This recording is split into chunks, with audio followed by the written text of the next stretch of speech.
Bare walls, well, they don't leave much to the imagination. And when you're trying to find just the right piece for a tricky spot like this, it can be really hard. I mean, do you go for a big print or a mirror?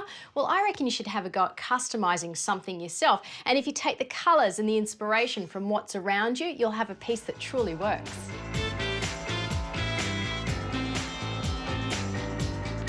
So let's have a go at making something just a little bit different. Flower hoops, which can decorate a wall in a bedroom so beautifully because you can incorporate all of these soft, delicate colours.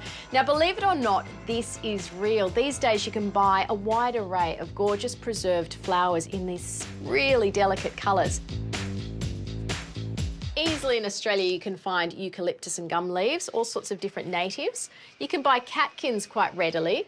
And if you can't, you can also use faux foliage. Any of these incorporated together will look so beautiful, even if they are plastic. You can always buy hoops, of course, or if you're handy, you can actually make them yourself. They're pretty easy. All you need is something that's fairly pliable. You could use vine from the garden, or you can use cane. And you can get this from upholstery supplies. It comes in long lengths. It's pretty cheap, and the good thing about it is you can coil it round and round and you get a good few layers, which helps to allow you to tuck all of those little flowers into.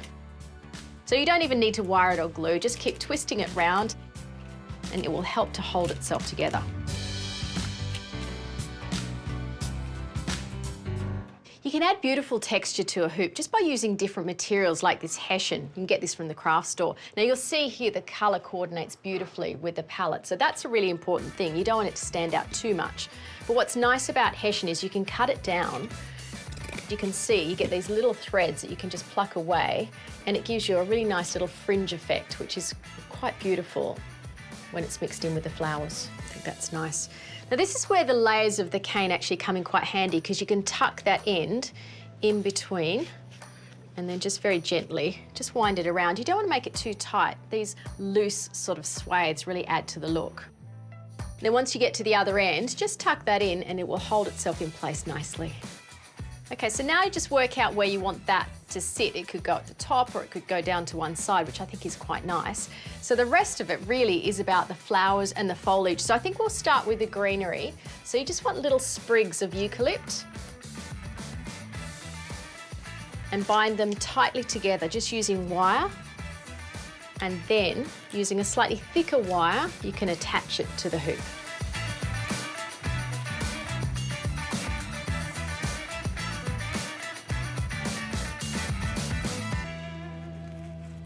There's no real styling tip that I can offer you apart from just keep looking at the balance. I think that's actually quite nice because it's offset. So you need something on this side just to add an equal balance to the hoop. So what I've got here is the amaranthus, which has got a nice drape. So I'll start it on one side and basically loop it over the top, and you can see you get that really pretty hang. It's so nice, and the colour's beautiful too.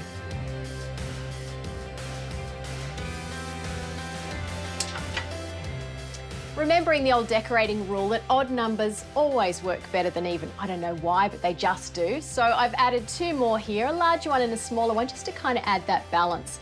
Now the curve of the hoops ties in perfectly with the curve of the bed head, and the colours, well, they match beautifully. It's one of a kind, unique artwork that you can do, so why not give it a go?